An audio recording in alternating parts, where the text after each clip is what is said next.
Nityananda Paramashivoham. Om Nityananda Paramashivoham. Om Nityananda Paramashivoham. Om Nityananda Paramashivoham.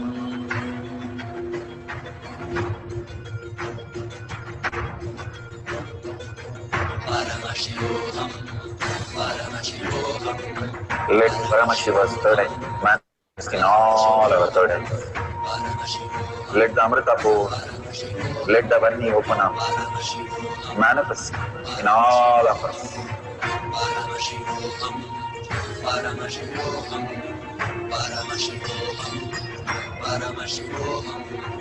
Let Paramashiva overflow, manifest the powers in all our third eyes.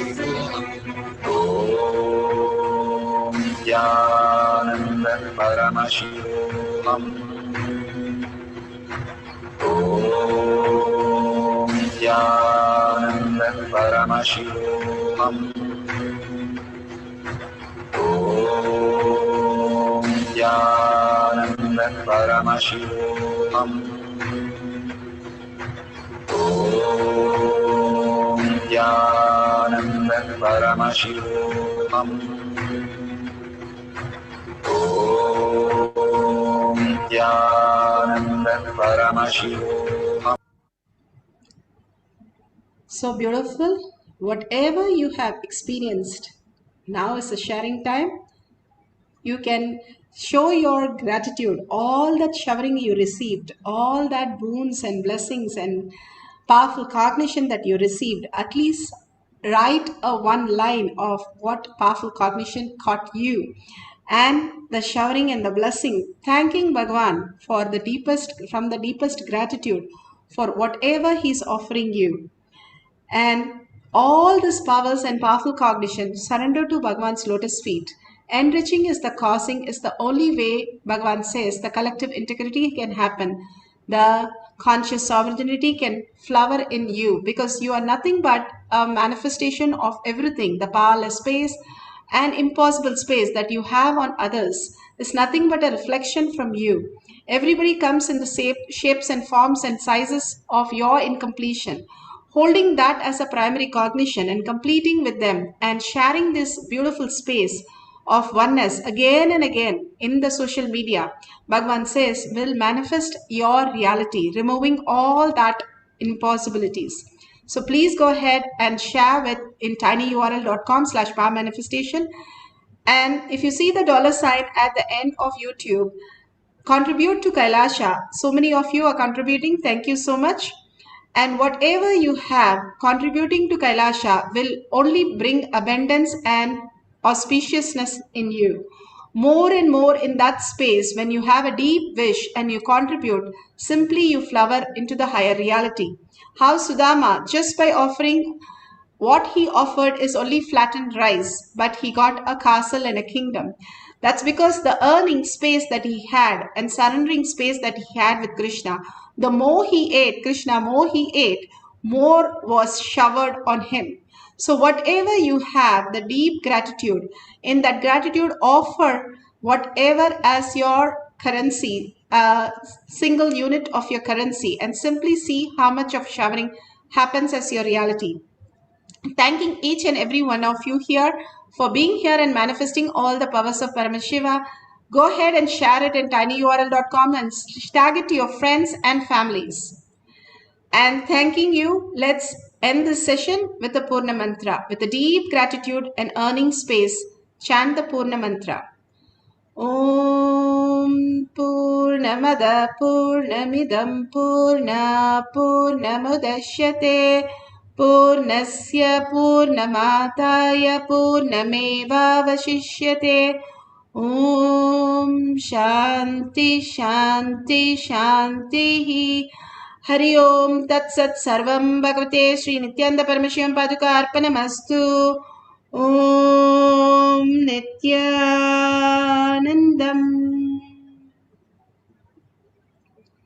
Thank you, Swamiji. Thank you, each and every one of you. See you again in the next darshan, after the next darshan or satsang in the power manifestation session. Thank you, Nityanandam.